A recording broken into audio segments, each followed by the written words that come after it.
Contingency plans हमारे पूरे in place हैं।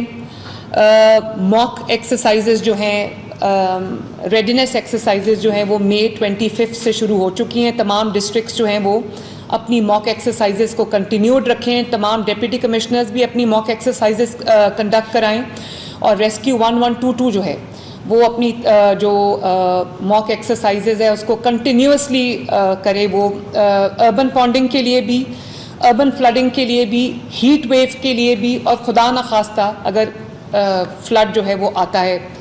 पिछला जो हमारा साल था बहुत बड़ा फ्लड आया, तारीख़ का सबसे बदतरीन फ्लड आया, और उसमें से एक हमारी टेक अवे ये था, हमने कोशिश ये की कि हम उससे जो अपना लर्निंग एक्सपीरियंस है, जो लर्निंग एक कर्व था हमारा, उसको हम स्ट्रेंथन करें। उससे हम जो हमने सबक सीखा उसको हमने पूरा इम्प्लीमेंट किया।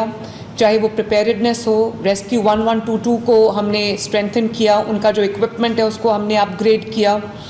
इसी तरह जो इरिगेशन डिपार्टमेंट को ये इंस्ट्रक्शंस दी गई कि हमेशा फ्लड के बाद जो है वो फायर फाइटिंग शुरू होती है और फ्लड के बाद जो मिटिगेशन एक पूरी शुरू होती है। तो उससे बचने के लिए, क्योंकि लोगों को अपने घरों को छोड़ना पड़ता है, लोगों को महफूज मकामात पर तक जाना पड़ता है, उनका माल जो है, उनका जो हाउसिंग, उनके जो घर हैं उनको नुकसान पहुंचता है, लाइफ लॉसेस होते हैं। हालांकि पिछली बार मैं बड़ी हम्बली ये बात कहती हूँ कि पिछले क्योंकि प्रिपेयर्डनेस थी तो ये नहीं हुआ कि कोई भी एक भी ज़िंदगी ज़ाया हुई हो गवर्नमेंट की नाअहली की वजह से, या गवर्नमेंट क्योंकि रेडी नहीं थी। फिर भी कुछ डेथ्स हुई हैं जिसकी वजह से हमने पहले दिन से ये कोशिश की है कि हम उन तमाम जगहों को सिक्योर करें जहाँ पे पानी आने का ख़दशा होता है। तो मैं अभी आपको डिटेल्स बताती हूँ कि हमने क्या क्या किया है।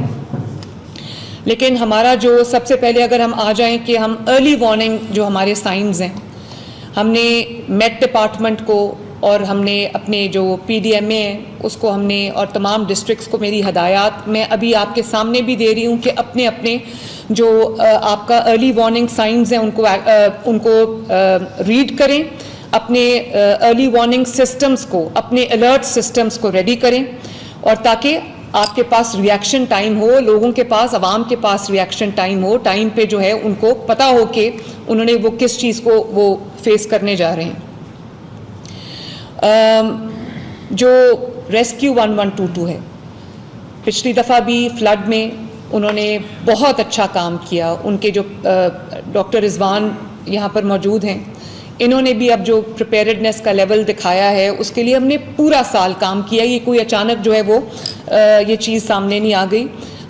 मुझे याद है कि पिछले फ्लड में जब मैं बोट में बैठी रावी में, तो बहुत बड़े स्केल का फ्लड था, मैग्नीट्यूड का फ्लड था, और बीच रास्ते में जाके हमारी जो बीच दरिया में बोट बंद हो गई, क्योंकि जो डेब्री है वो आता रहता है जो बोट के इंजन में, और उसके बाद वो जो हमारे वॉकी टॉकीज़ थे वो काम नहीं कर रहे थे।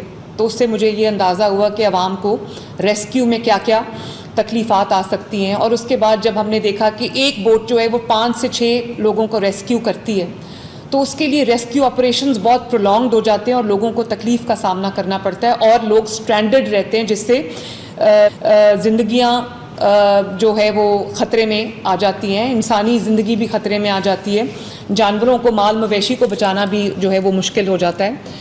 तो उसके लिए मुझे पिछले दफ़ा से हमने ये सबक सीखा कि जो बेड़े होते हैं लकड़ी के, वो बेड़े इतनी अच्छी एक चीज़ है। एक तो उसमें बहुत बड़ी तादाद में जो है वो आवाम को, लोगों को, रेजिडेंट्स को रेस्क्यू किया जा सकता है, बल्कि वो अपने माल मवेशी, कई दफ़ा तो मैंने देखा कि लोगों ने अपने जो ट्रैक्टर्स वगैरह वो भी उसके ऊपर रख के जो है वो महफूज मकामात तक लोग लेके आए। तो इस साल हमने हर डिवीज़न में वो बेड़े जो है वो ख़रीद के, बनवा के प्लेस कर दिए हैं, और इसी तरह हमने जो अपनी प्रोक्योरमेंट्स हैं वो कंप्लीट कर लिए हैं। By the end of July इंशाल्लाह ताला वो तमाम चीज़ें इन प्लेस होंगी, और हमने तमाम डिविजन्स में 14 के करीब जो हैं वो हमने अपने वेयर हाउसेस बना लिए हैं, जिससे अब लाहौर से या पिंडी से या चंद शहरों में जो प्लेस्ड होती थी आपकी इक्विपमेंट, लाइफ सेविंग इक्विपमेंट, वो अब आपका डिविजन्स में प्लेस होगा।